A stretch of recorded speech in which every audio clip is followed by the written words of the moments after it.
I've just learned over time that when I go places to get wood and I go to work on these projects, that sometimes the weirdest, most broken pieces of wood produce the greatest results.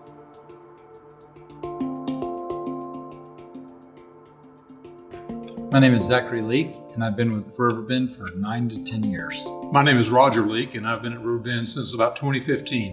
So our story really begins back in 1992, almost 29 years ago. Zach had an older brother. His name was John. He was 17 at the time. He was on his way home from work one afternoon. Unfortunately, he had a traffic accident, and he was killed at the scene. That had a huge impact on our family. Zach kind of buried everything inside of him, didn't really deal with it up front. My wife and I went through a long period of grief, and I remember going out for long jogs in the morning and arguing with God. Why me, God? After his death, I remember walking into his room and looking around. And it was as though, everything was there, like he was come back. But I think at the time I was just too young to really understand what I was actually up against and what I was dealing with.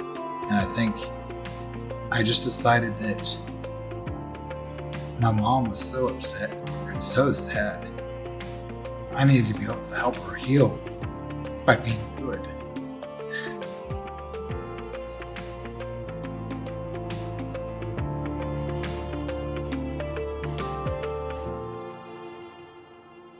So as I got older, I got ready to go off to college. I could start to become whoever I chose to be. I didn't have to be perfect, and my imperfections started to glare. It led down a path of drugs and alcohol abuse. Ultimately, before I even finished the year at Trinity, I had a massive car wreck in Austin on the way home from a rave and crushed the left half of my body and almost died. I remember the weekend when he had his accident, and I've been trying to contact him all weekend, couldn't get a hold of him. And finally, one of his friends called me and said, your son's had a car accident. He's going to be okay, but he's not going to be the same. And at that point, I had been broken. And I knew that God had more for me because he allowed me to live. And I just didn't know what it was. And so as I began to pick up the pieces, and to remold myself into what I thought I should be. God helped me at the beginning, and then I kind of took over and decided this is who I needed to be. As he was going through various treatment programs and getting the physical and emotional tools to cope with his addiction, the thing I saw still missing was the spiritual coping tool, the faith in God. Because you can hang on as tight as you can with the physical tools, but you need God to hang on to you spiritually. During the week, my wife traveled. She went out of town, and I decided that I was going to drink while she's out of town. And the next thing I knew, I was waking up in a jail cell, and I had gotten a DWI. And I knew at this point that I was either going to get sober or I was going to die.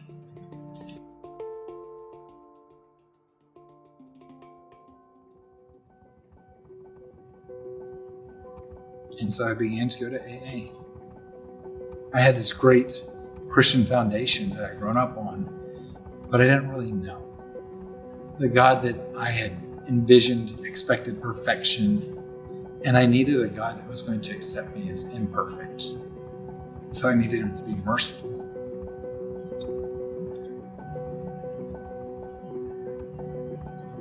I needed him to be forgiving. As I began to get sober, I found things that I loved, and I found things that I enjoyed.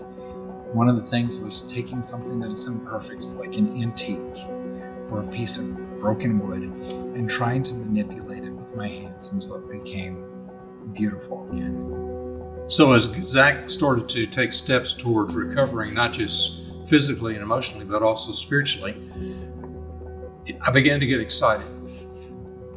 So I've seen him grow his family, seen him grow his business, What's most interesting is when we go to deliver a piece of furniture and he's telling him his story, how God has blessed him.